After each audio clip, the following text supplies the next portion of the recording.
What's up, guys, and welcome back to the channel. And in today's video we are going to be discussing the UFC's heavyweight division, because right now it is an absolute mess. It is it is a fucking abomination, to be honest. I don't even know the fucking state of this thing.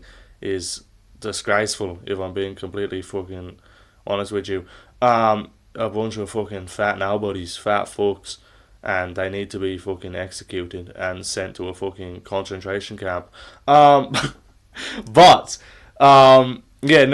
heavyweight division is so fucking bad. It might be the worst male division. Not right now. It's definitely the worst right now. Tell me the last time a division was in a worse state. Like, and if we're separating them by like a couple years. So if you want to say like, oh, heavyweight 2 or 3 years ago, but I don't even think you can do that, to be honest. So, yeah, tell me the last time a male division in the UFC was in as bad of a state as the heavyweight division is in right now, because this division is so ass. So bad. It's awful. We're going to be breaking down every aspect of the division. I'm literally going to spend time discussing, or at least mentioning, every single fighter signed in the division. Alright? Every single one. I can't do that with lightweight. That would take a fucking hour. I can speed through the heavyweight division and break down the division into just very clear segments, which you can't do with other parts. Like, you can do a rough, like, skill level, but you can't, like, define everyone into categories. With this heavyweight, you can.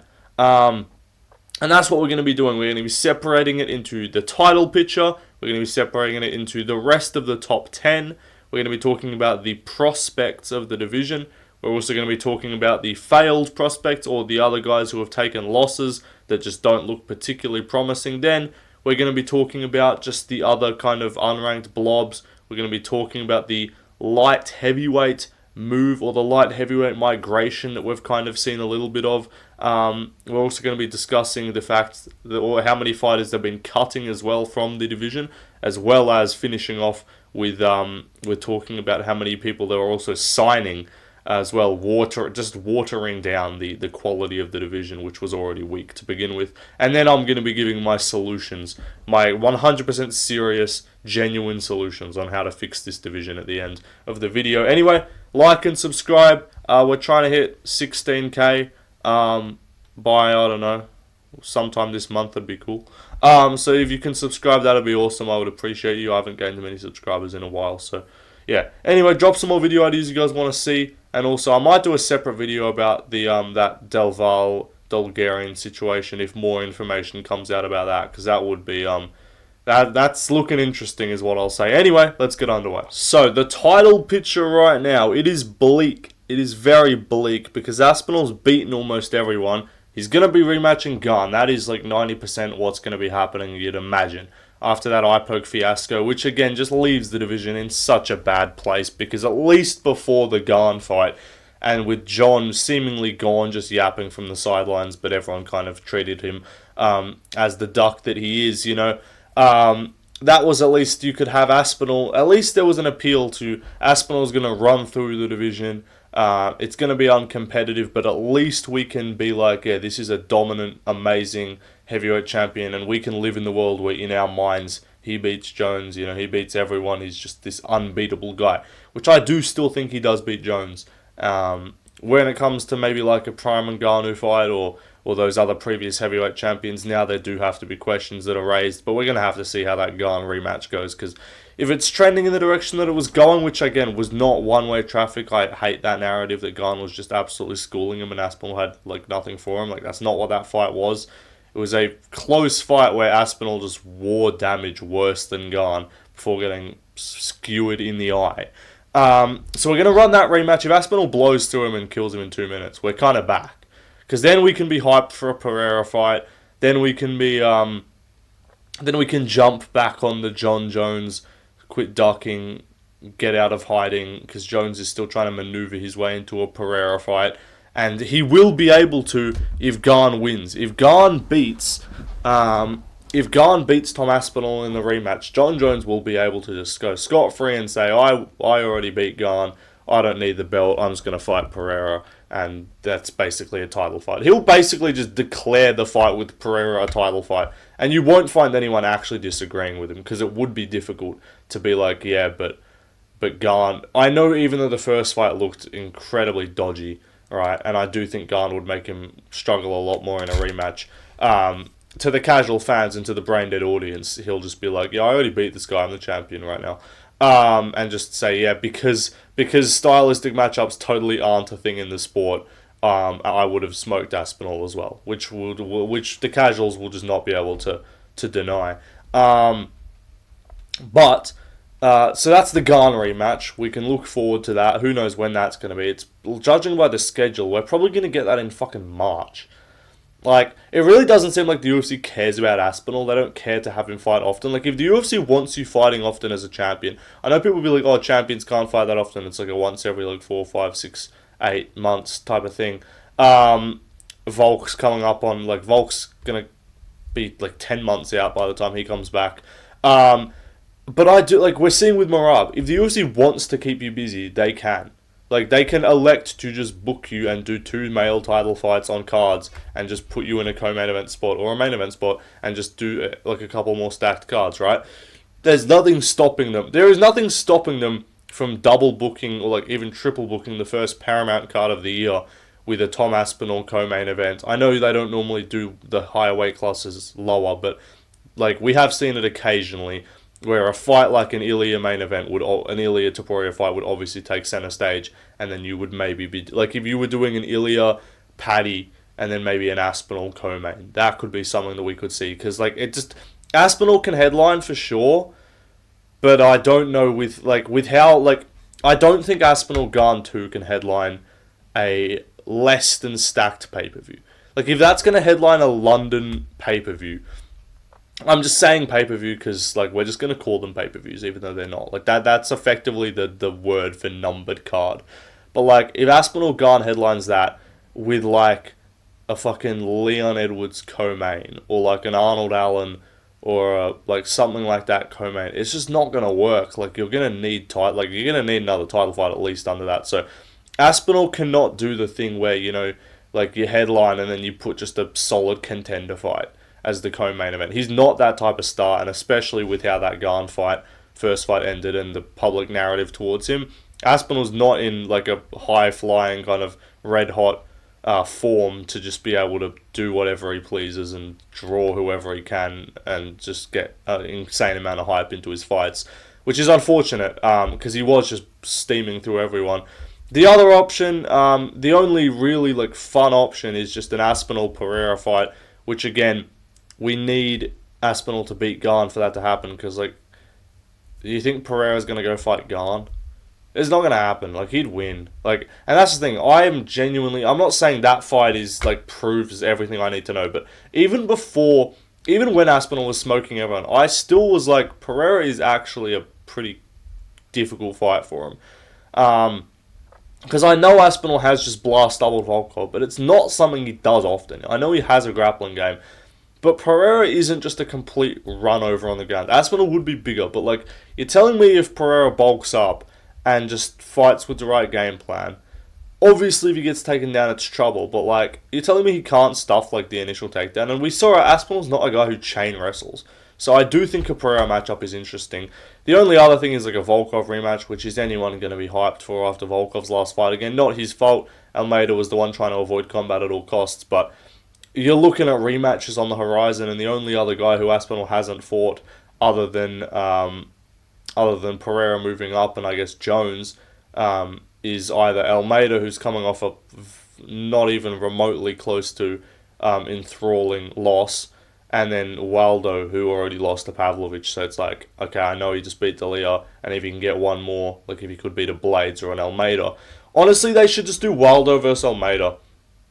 And I don't think that's what's going to happen, but they kind of should do that. Because if Almeida wins and does it impressively, you could just say fuck it and just, like, because heavyweight's going to be that bad that the title shots getting given out are not going to be solid anyway. So do that and just the winner gets a title shot, honestly, because that's what we're going to be doing. But The only other option, yeah, again, Volkov's not interesting. And then that's the thing is like people believe, bro, what do you mean heavyweight's great, bro? We got Pereira and like Jones and shit. I'm like, okay, so the best two fights you can make, the three best fights you can make at a heavyweight.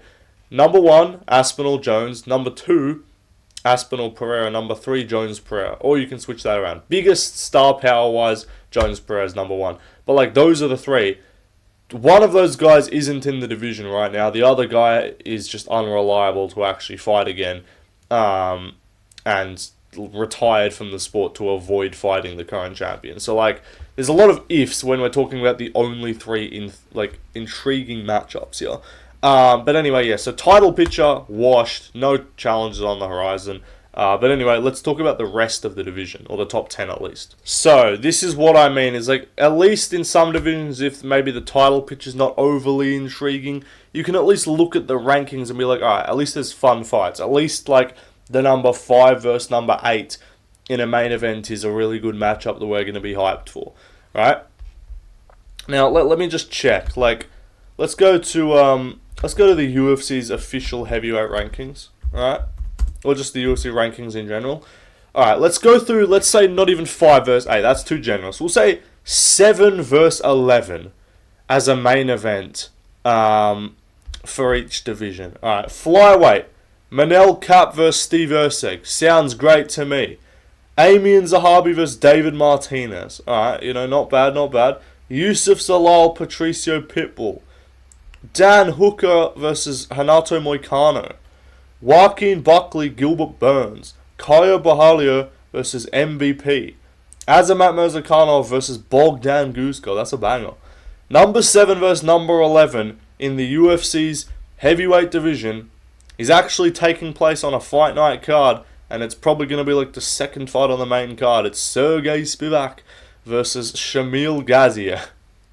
And if you go one spot lower than that, it's Tai Tuivasa. So, this is what I mean. This division is just not deep at all. Half of them have fought. There's just a triangle of shit that just doesn't make any fucking sense. Like, let's figure this out real quick. So, okay, Volkov, I will say he's 1-1 with Gane for the purposes of he clearly won the second fight. Okay, let's go through it. Aspinall has beaten Volkov, Pavlovich, Blades, Spivak, Tybura. Yeah, them. He's beaten them. Did I miss one? Yeah, okay, whatever. I might have missed one. But he's beaten all of them, right? Gane. 1-1 with Volkov. And then a win over Spivak. And a win over Derek Lewis. And a win over Tai Tuivasa. Volkov. 1-1 with Gane. He's fought Aspinall, fought Gane, fought Pavlovich, fought Blades, fought Almeida. Fought Derek Lewis. So he's fought basically like all of the top 7 except for Spivak, right? And Waldo. Pavlovich, he's fought Aspinall, he's fought Volkov, he's fought Blades, he's fought Waldo, he's fought Lewis, he's fought Ty. Alright, so Pavlovich has fought a few people. Blades, again, I'm not going through all this, you get the point. But it's like, everyone, you can see this little fucking diagram kind of shit that I've pulled up, that I've put together to just show you the state of this shit.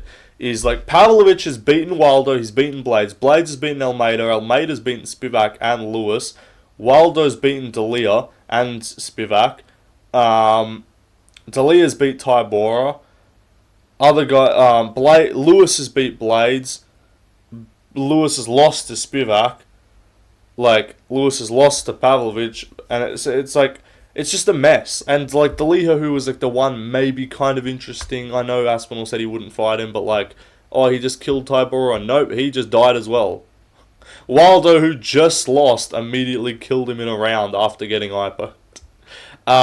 Which just further shitifies the situation with how people perceive Aspinall and just the heavyweight division in general. So it's just a fucking mess. Almost everyone's fought each other. There's really nothing intriguing going on here. Like, okay, again, let's do another example. Let's do 14 versus 5. All right, let's say the number 14 guy's on a big win streak, on a streak. He gets a big jump up, fights the number 5 guy. All right. So that would be Bruno Silva versus Tatsuro Taira. Okay, maybe ignore number 14. Okay, sorry. We'll make it. Just do a 9 and 10. Nice and calm. 9 and 10. All right. El Mabaya versus Elliott. Bautista and Cejudo. Josh Emmett versus Gene Silva. Alright. Dariush versus Fiziev. Prates versus Colby. Whitaker versus Cannonier in a rematch. Ozdemir Rakic in a rematch. And then 9 versus 10 is Dalia Tybura, which just happened. Okay, if it's like 8 versus 10, that's Lewis Tybura, which I think also happened. Like 13 versus 11 would be a Gaziev versus Parkin fight. 15 versus 6 would be a Teixeira versus a Waldo Cortez fight. Like, dude, come on, this card is ass. This division is so bad. And there's really no help, which we're going to talk about now. Ladies and gentlemen, I introduce to you the class of 2025 heavyweights prospects. Woo! Round of applause for these highly touted, talented, promising prospects, ladies and gentlemen. These guys are going to absolutely maraud through the division and make a name for themselves and be a real problem and a threat to Tom Aspinall, you know. I'm kidding. Walter Walker is unironically like the most intriguing prospect, just via heel hooking blobs and heavyweights being awful, so I wouldn't trust any of them to defend heel hooks. Like, can you look at me with confidence and just say, like, okay, like, I can confidently say, like, a Volkov and an Almeida, and a Pavlovich, and an Aspinall and a Garn. But, like, apart from that, can you really confidently tell me, like, yeah, dude, Blades might not accidentally get himself healed. Like, Waldo might not get healed. I don't know, like, it's just like, okay, maybe he'll reach his peak, but I think Pinto, if we're actually being serious, is probably the better fighter and the better prospect, because he's actually shown a fairly well-rounded game. But this is what I mean. 1-0 Brando Pericic, who beat another 0-0 fighter going in who just got signed, which I'll talk about as a subsection of heavyweight. Another fella who they just straight up signed, not off contender, nothing, not even like a notable like Dalia type signing from like the PFL, just a random guy. And he got a round 1 finish over him, and he's genuinely a top 5 prospect at heavyweight.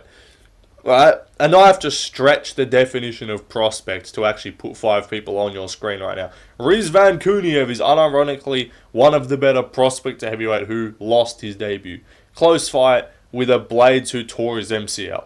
Right? Josh Hokett hasn't even debuted yet. I think this guy's ass, but he's probably going to be a minus 300 favourite against that other guy that he's also fighting, that's also a random new signing. Just off the street. Not off the street, but just like random dude with a BJJ background, and they've just signed him to come fight Josh Hokett. I don't think this guy's any good. He just yaps, so it's funny. But like, these are our prospects, bro. If you look at featherweight, prospects, Vallejos, you know, Del Val, you know, you've got these kind of guys, right? You got other like up and comers and stuff. You know, like Melky Costa's on a bit of a streak. You know, you got some dudes. Garcia's on a streak right now in the rankings. Like, you've got guys that are actually like intriguing. Chepe. I'm doing a bad job at thinking of names right now, but like lightweight, right? This the unranked section of lightweight. Even if they're not even like you got Quillen Salkilled. You got. Why am I not able to think of people? But like, I'm sorry, but like, yeah, fucking. Like Manuel Torres, Chris Duncan, all these guys, like Faresiam, Nazim Sadikov, not like highly touted, like up and coming undefeated prospects, but just like as an unranked section of the division, these guys are so much fucking better than these blobs, right? So the prospects of heavyweight are washed. Out of these guys, I will say Pinto can make maybe top 5 if he does have time. Pinto's like 27. Walker can probably make like top 7 before blobs blobs stop being blobs and can defend a heel hook. Pericic is probably like a fringe top 10 kind of Tuivasa-ish guy, just a bit less fat. Rizvan, if his debut is reasonable to go off, I think can be like a top 7 or 8 guy. And then Josh Hockett, I think, will be like a 10 to 15 guy. I don't think he's that skilled, and I think he should be a light heavyweight. But again, maybe his takedown game just works because, again, they're fat.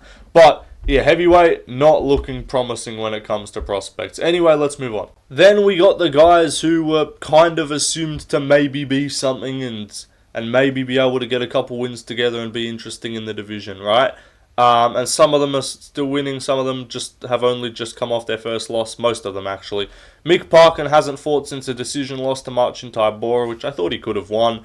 Taliesin Teixeira obviously has not fought since getting KO'd by Derek Lewis in his second UFC fight in a main event.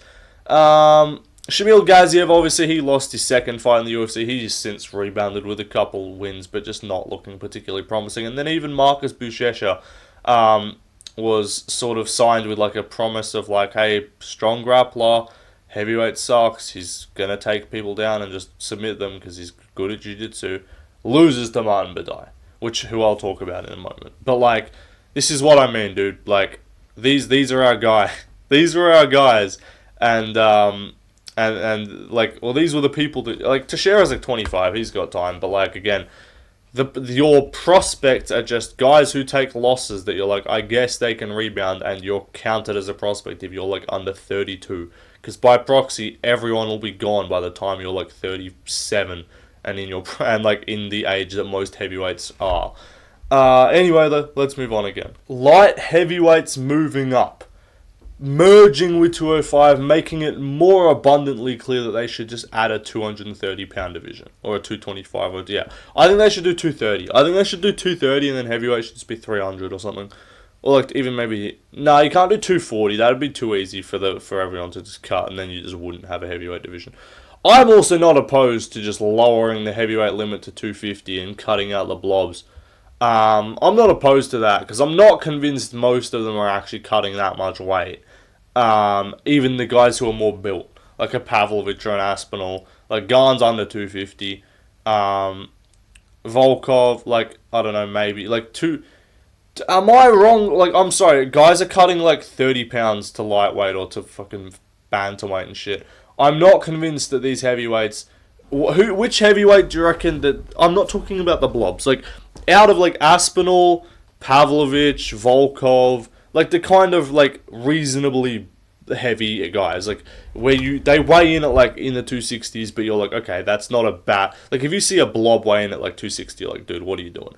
But, like, I'm talking, yeah, the guys who it's reasonable for them to weigh a bit more. Like, you know, Blades, Almeida... Not Almeida, Almeida is light. But, like, yeah, Blades, Volkov, Pavlovich, Aspinall.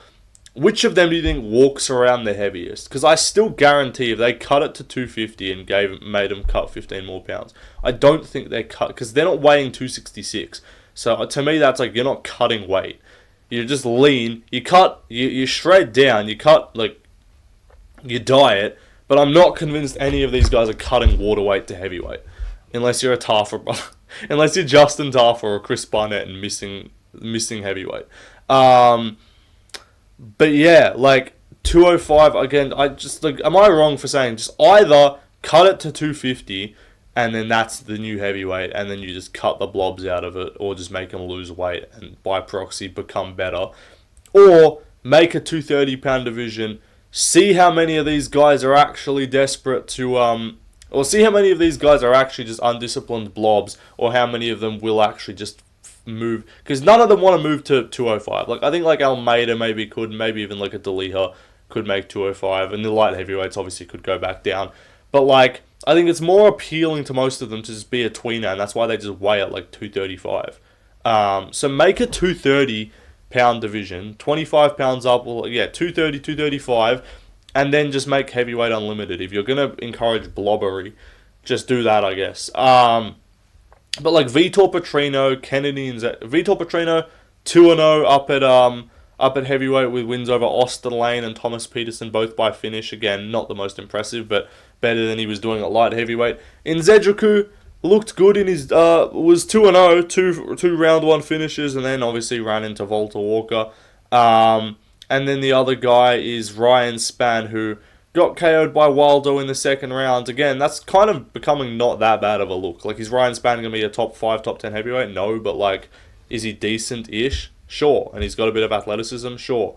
Got a submission in his last fight. Again, it was against a bum. But like, these guys are, okay, and this is my, like, the drum I have been beating for the longest, is that Alexander Rakic needs to immediately move up. And Johnny Walker's another guy who I would strongly encourage to take a push, because we're seeing unranked light heavyweights move up and look like fringe ranked heavyweights.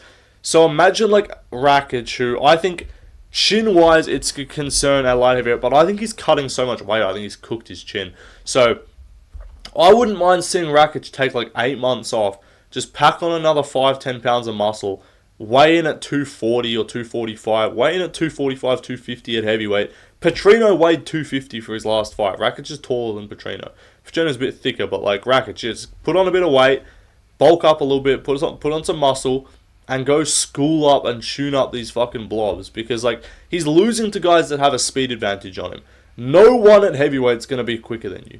Maybe Garn and Aspinall, but that's not the concern.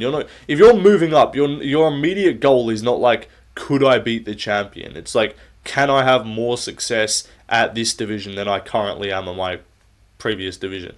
And the answer for Rakic is yes, because he wouldn't be getting chinned by like the number 11 ranked guy. Like, I am unbelievably confident that Rakic... Let's run through heavier. Rakic obviously easily beats Teixeira.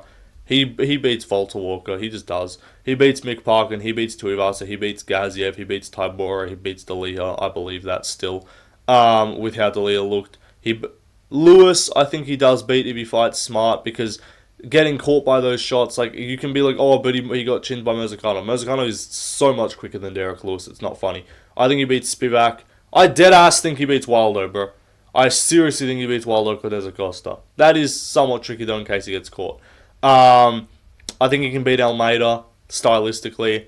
I don't think Almeida, maybe not, maybe the grappling strength, but that's close. I think Blades is winnable. And then it's like Pavlovich, Volkov, Garn. And those are still close. I genuinely believe Rakic is a top 5 heavyweight if he moves up right now, compared to him struggling to remain ranked almost. Struggling to hold on to his top 10 position at light heavyweight. So yeah, seriously. And then Walker's another one who I think just refresh your chin and move up, dude. You're athletic, you will succeed. Like, that's just my principle for all light heavyweights. And I think we'll see a bit more of it too, because we saw a patch where like all three of them moved up together. And then I think the UFC probably cracked down on it and was like, alright, well, we can't just have everyone leaving divisions. Like, they don't love people just chopping and changing and leaving divisions. But also, they probably recognize heavyweight's ass, and it's better to get you out of there once you're... That's why maybe Rakic has asked about it, and they've said, like, no, because you're ranked. They don't want ranked fighters permanently moving up. They're okay with you doing it if you're unranked. Maybe, could be my guess. But, yeah, Rakic for sure, and Walker's another one who should definitely move up. Anyway, let's move on. Just quickly, like, I've split these guys into, like, a few categories. Like, title picture, rest of the top 10, prospects, failed prospects, but still kind of interesting, light heavyweights, and then just literally the rest of the blobs, and then all these unranked randoms that they've just signed off the regional scene. Like, I can pretty neatly fit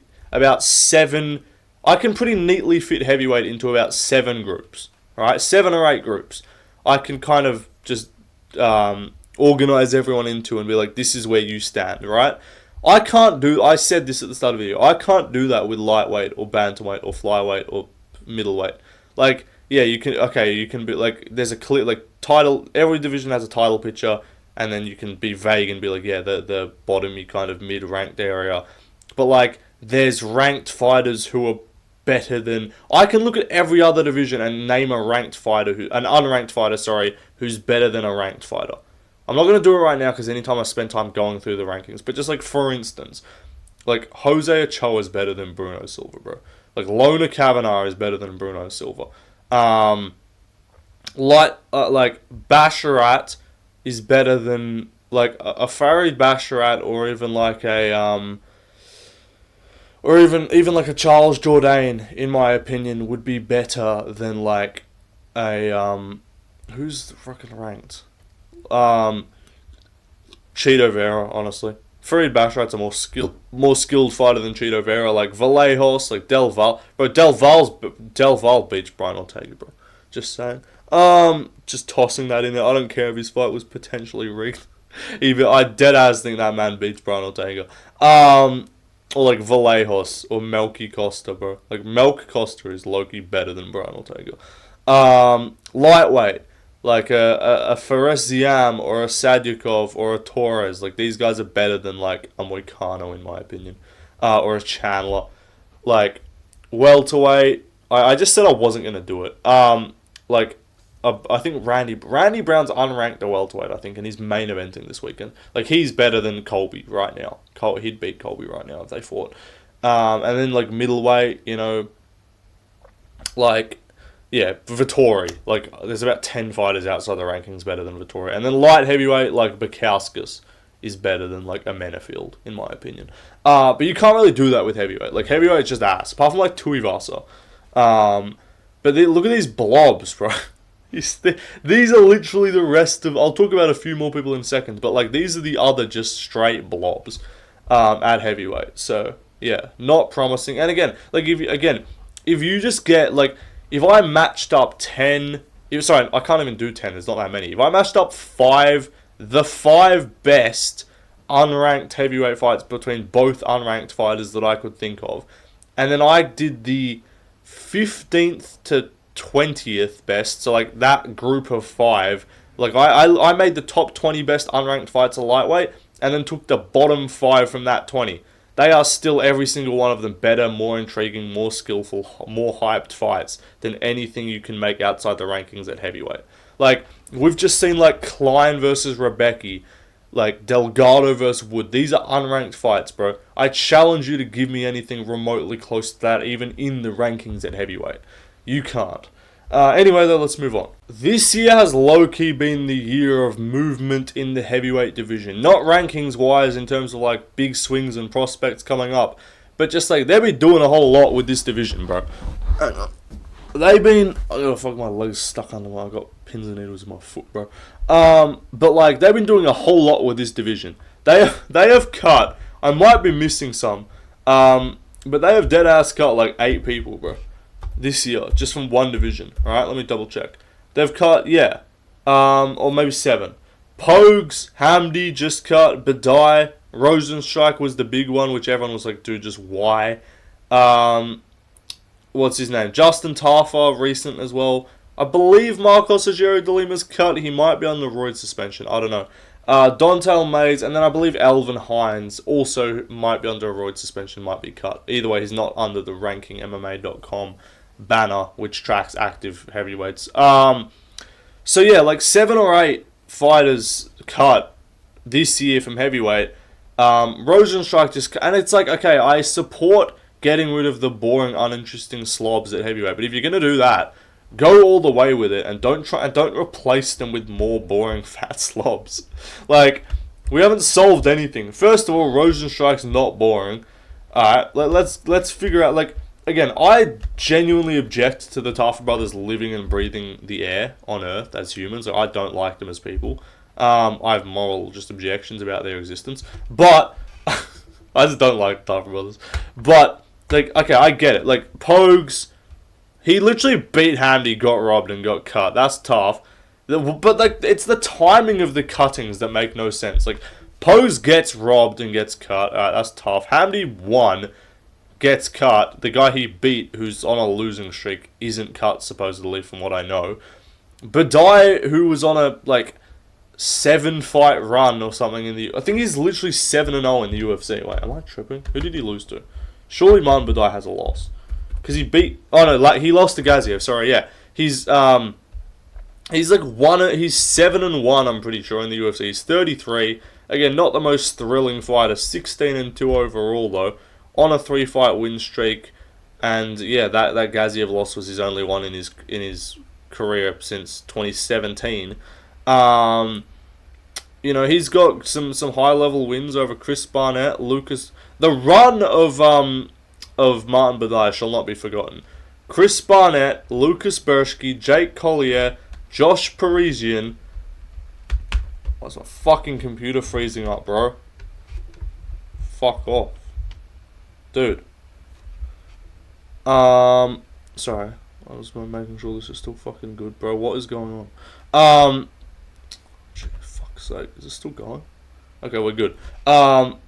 Chris Barnett, Lucas Burschke, Jake Collier, Josh Parisian, Oldarlovsky, Uran Satibaldiev, and then Marcus Buchecha.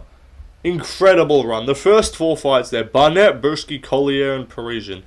If we added in Parker Porter to that, that might be the greatest 5 heavyweights of all time. The 5 greatest heavyweights of all time. So again, I don't really object to most of these, and I hate the Tafa brothers, but like, Justin's objectively a decent fighter to have on the roster. Because like, if you're keeping Austin Lane, you might as well keep the Tafas. If you're gonna cut blobs, I'd rather you cut the blobs that are winning boringly than the blobs who lose or win in exciting fashion. Like, Tafa's only real, like, boring fight, from memory, was, like, the Carl Williams fight. And they cut Carl Williams as well. I think that was last year, though. But again, gives you an idea. They just keep cutting these motherfuckers. Don'Tale Mays as well. Like, yeah, I support the Mays cut. DeLima, I don't really get. He beat Acosta. He's the only guy other than Pavlovich to beat Acosta. But I guess if he popped for roids for, like, a while, you might as well get him out of there. But yeah, dude, it's so weird. And now, what have they done? It's not like they're like, oh, we got way too many fighters in the division. It's like, no. They're kind of just subconsciously just trimming off random fucking people, and then just replacing them. But I'm not sure the replacements are much better. Alright, take a look at this lineup, ladies and gentlemen. These are the heavyweights that they have signed to the roster this year. At the very end of the year, I'm going to do a tier list of every single, like, non-contender series straights, or non-contender series, non-tough, just straight signing, non-short notice too. I think I'll do, because there are a few short notice bums. But like, I'm gonna do a straight up UFC signings tier list, and a lot of them are heavyweights, and a lot of them are fighting each other, which is kind of hilarious in my opinion. But like, okay, so Louis Sutherland got signed, and has since lost. Marcus Buchecha got signed and has since lost, so we got 2 0-1 fighters. Ante Dali has now 1-1. Brando Pericic, who got signed to fight Alicia Ellison, so Pericic 1-0, good start. Ellison, obviously, 0-1, took that loss. We got this guy, I think his name is like Max Jimenez, I believe is the kid's name is. Looking like my fucking jiu-jitsu instructor, my 45-year-old, bald. This is the most jiu-jitsu looking motherfucker I've ever seen in my life. Bald with a brown beard. Anyone who's been to a martial arts gym, or been in jiu-jitsu training, you know the coaches are all fucking bald with beards that are brown, with a brown beard.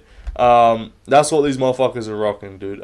So we got him. He's fighting Josh Hokett. So we got Contender Series debutant versus random regional signing, who literally the only photo I can find of this man is wearing a gi.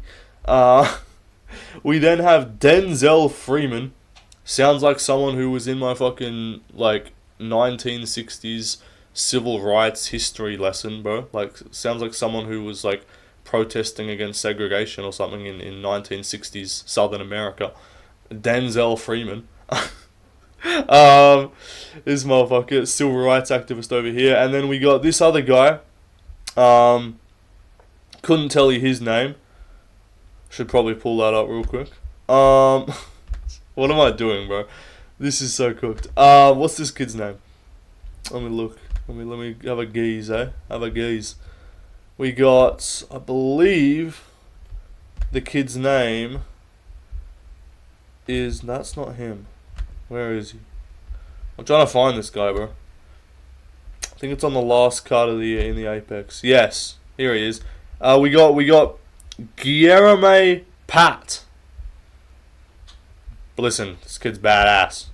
Guilherme Pat's a fucking savage. This guy's a marauder. I think I forgot one of them as well. I think there might be another one that I forgot to put. But we got Guilherme Pat here, I believe the kid's name is. And then we also got this other guy.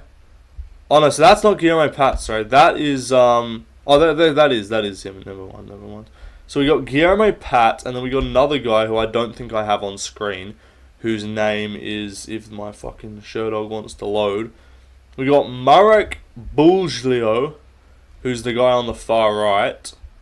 The bag of milk, kind of the very average, just bag of milk level physique right there. So UFC making big moves with these signings, boys. You know, I personally am excited for the debut of Marek Bulglio against Denzel Freeman. This is going to be like the third both non-signed, both debuting against each other fight of like the last 3 months. It's becoming increasingly common for them to just book... Dude, my fucking computer's not loading. For them to just book fights between two guys. They're just like, yeah, listen, let's just bring over these two kids from fucking LFA and they can fight each other in the UFC. Forget Contender Series. We're skipping straight to the big show. These two are debuting under the bright lights. Alright? Like, at this point, they're gonna fucking, sign just straight to 0-0 people and just skip amateurs and just make them fight each other. Which is just brilliant stuff. So, yeah, heavyweight right now, dude, it's washed. Dude, fucking, can my computer load? I don't even know if my mic's still on right now. Bro, how many seconds behind? I just Control-Alt-Deleted my fucking computer to see if it would do anything, and it just only then loaded. But yeah, so we got Alan Fry, who I don't believe I have on screen, Alan Fry. Or maybe I do, maybe that's the other guy on screen. And then I don't have my rec. Anyway, so we got Alan Fry vs Guilherme Pat, who are both undefeated fighters off the regional scene, debuting against each other. We also have Stephen Asplund, who's on Contender Series. I didn't actually put him on here, but he just won on Contender Series, and he's fighting Sean Sheriff, who's 0-1, whose one loss is a TKO to a Tafa brother. So that's always good. Always good that. We also have, let me check the December card in case there's any blobs floating around on there. Any? Have a look. No blobs on the December card. But then yeah, Denzel Freeman versus Marek Bulglio is taking place on the Qatar card. Both of them debuting against each other as well. So I love this pattern. So we've had Alicia Ellison versus Brando Pericic. Again, no Contender Series, no tough, just debut against each other. Where we've got a Dana White Contender Series debutante versus a UFC debutante this weekend. We then have two debutantes again in Qatar. We then have two debutantes again on the last card of the year. So just brilliant stuff, if you ask me, by the UFC. Anyway, I've spoken nothing but negativity because honestly there's nothing positive to say. But let's try and make some positive things happen, and let's talk about what we can do to fix this dismal ass division. So, this is my 4-year plan, or my final solution, as you could call it, for no particular reason. But this is what we got to do to fix heavyweight, boys, and make heavyweight great again. First of all, let them juice. Let them take steroids. I don't care. If you want to be on roids at heavyweight, drug testing in every other division, but just no. Heavyweights, you're good. Just juice up. Let's get some half respectable physiques in here. Let's get some back knee on these motherfuckers. Let's get some suspicious traps. Let's get all that going. Quality of product will increase drastically. Begging Garner to come back, I guess. Never gonna happen. This is not realistic, but try and make at least one fight happen, because if we're gonna just struggle through shit heavyweight, I mean, might as well give us a few bites at the apple for something big to happen. Bring back Rosenstrike. He's one of the only fun ones that you actually cut. Bring back Despain and either give him only strikers or literally just sign modified rules fights and just do sanctioned kickboxing in the UFC, because that's fun, and make him fight blobs. Honestly, it's not here, but re-sign the Four Horsemen. And if you real ones know the Four Horsemen, it's Jake Collier, it's Augusto Sakai, it's Parker Porter. Sorry, not Augusto Sakai. It's the fat white Americans. It's Jake Collier, Josh Parisian, Parker Porter, and Jared Van Dera, and Chase Sherman. One of them you can leave out. That's the rotate. That's my starting five. That's my starting five. I got Sherman at my 2. He said what he said. I got Sherman at my 2. Just because he's big, he passed the ball. I got to put him at the point. I got Collier at my 3. You know, that's my starting five. Josh Parisian, Jake Collier, Parker Porter, Chase Sherman, Jared Vandeera. Bring all five of those back immediately, right now, as well as Rosenstrike. Also, low-key, let's run some GFL shit. We're gonna just sign a bunch of guys. Let's re-sign a bunch of old heavyweights. I'm talking Verdum. I'm talking Velasquez. Let's get Stipe back out the firefighter home and get him back in the cage. He's not as washed though, so yeah, I think we go. Let's get Krokop in there. Let's get let's bulk up Vanderlei to heavyweight. You know, let's just bring Paul Harris up. You know, he can have fun. Let's get Frank Mir in there with his bung hip. You know, let's get Mark Hunt back in there. Just run some GFL shit. You know, it'll be fun. Brock Lesnar, Alistair Overeem. I'm pretty sure he's like anorexic now. The last photo I saw of him, but you know, let's get a bunch of middleweights and a bunch of light heavyweights, former, retired, and just bring them back. Let's get Rampage up at here. Let's get Raja Jackson. You know, let's get Cain Velasquez versus Raja Jackson. Anyone opposed to that? I feel like that'd be a great idea, personally. No ref as well. Let's see Cain Velasquez dish out 20 unanswered ground and pound shots to a defenseless opponent and see what happens. So yeah, that's my solution, the final solution. You know, if that doesn't work, it's done. Just exterminate all of them. Anyway, guys, that'll do it. Long ass video for you guys today, purely just because I spent 3/4 of an hour just discussing heavyweight. That's rough. Anyway, bye bye, goodbye, good night.